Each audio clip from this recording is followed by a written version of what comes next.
Hi guys, nagbili pa si madam ng pagkain namin ngayon. Ako pinaluto, nabusan kami ng gas. Tapos, yan order niya. Super sarap. Kain tayo guys.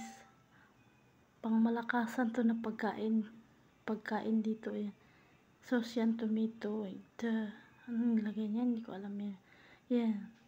Lemon, sibuyas bombay, yan.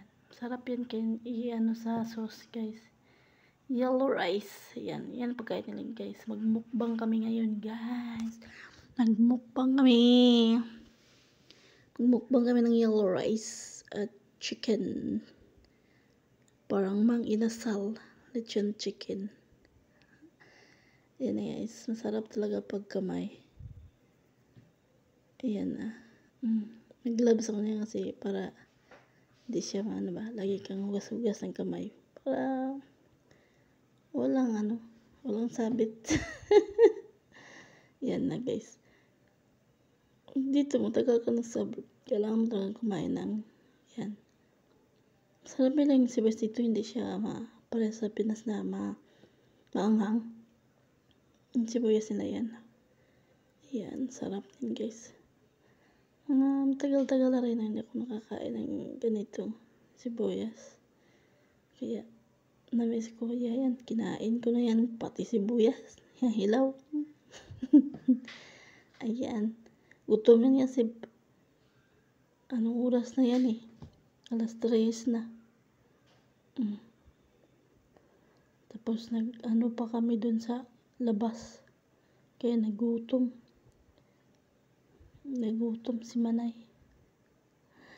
Yan, kain nila. Hindi talaga yung kanin, dami yung kanin ba. Kunti lang natira. Hindi halata nga gutom. Sarap talaga pag minsan-minsan lang yung pagkain na minsan mo lang makakain. Sarap siya. Super, ganyan siya yung kain, sibuyas, saka yung sauce. Talagang pagkasarap-sarap talaga.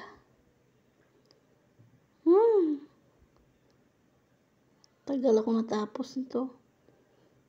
Kasi hindi ko talaga, ayan, Georgia yan guys. Kain naman tayo nitong Georgia guys. Masarap tong Georgia dito. Green-minded Georgia dito makakain Masarap. Halaman. Yung lasa niya medyo pait-pait, pero masarap naman siya pag sa sauce. Saka manok. Dami talaga akong nakain. Super, thank you Lord. Minsan lang maglibre ngayon si amo Thanks for watching.